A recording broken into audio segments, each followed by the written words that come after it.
The other morning, I woke up in bed, and before I even opened my eyes, I thought to myself, if my life was a Civil War battlefield, what would it look like? As I grabbed my little prayer journal and I started just sketching it out, what I felt like. First, I put myself right there in the middle and said, well, here I am. And then I started thinking about all the things that I want to do well at, that I want to excel at, things that are facing me right now. First of all, there was my family. I want to be a good husband, a good father, but there are days when it just seems like an insurmountable battle, and it just felt like there was this, and I'm going to have to fight this fight. And then there's my work as a pastor, and I love pastoral ministry, and I'm so glad God has called me to this, but there are days when it just seems like it just is so much. And then right down the middle, in a double column as far as the eye could see, I saw this film project that I'm working on.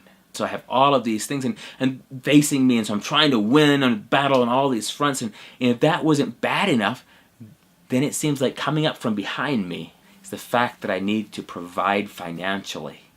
And it's almost like a flank attack. And it's coming up behind me, sneaking in there, ambushing me, that in everything I do, I need finances. And so it's like an added stress. And so after a while, I'm just looking at the whole thing and I'm feeling like I am so surrounded by battles. How can I ever win? And then at the bottom, because it's supposed to be a prayer journal, I wrote in, I need help from the Lord, my strength. Maybe a specific word for each of these battles. And then I proceeded to read my Bible and to go through my morning prayers. And after a meeting with the Commander-in-Chief, he informed me that I had written out my battle all wrong. And so I went back to the drawing board. He said, it is a battle. That's one thing I had right. And then he said, and the other part is that you're in the battle. So that was the other thing I had right. For the rest, I was all wrong.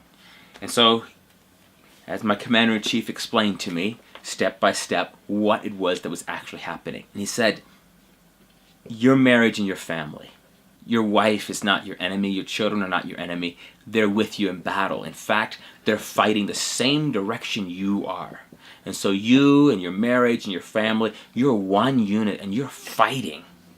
And who is the enemy? Well, the enemy is the world, the flesh, and the devil.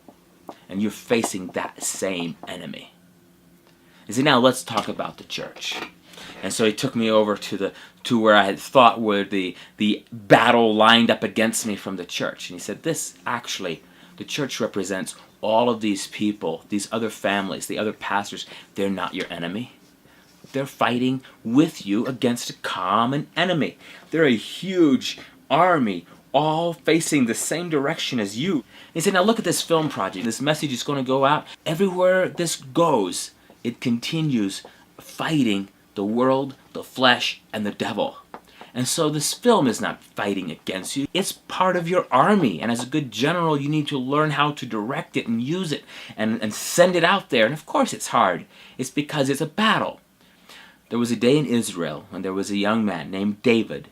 And he had every reason to think that everybody was against him, because they were. It was him, Goliath. Goliath was his enemy. All of Israel was standing there watching him. They weren't helping him. They would look like enemies. And then there was all the Philistines, and then there was the king. I don't know what the king was thinking, but he was saying, oh, let this boy go out there. But you know what David said when he went to that battle? In 1 Samuel 47:17, David said, the battle is the Lord's. And that's what my Commander-in-Chief reminded me the other morning. He said, the battle is not yours. The battle is the Lord's. When we cry out to the Lord, He hears our prayers and He comes. And in Psalm 18 it says, for you have armed me with strength for the battle. On my old map, I had put down this flank attack, this sneaking in thing from behind, the need for finances. In Philippians 4:19 it says, and my God shall supply all your need according to His riches and glory by Christ Jesus. That need is there as a constant reminder that He is providing for me. Well, after a meeting with my Commander-in-Chief, here is the actual layout of the battle, and I drew that all out. And I thank the Lord that I'm not alone in this battle, that I'm not truly surrounded. In fact, I have other armies on both sides and flanked by good people, and we're all facing the same direction, and the battle is the Lord's.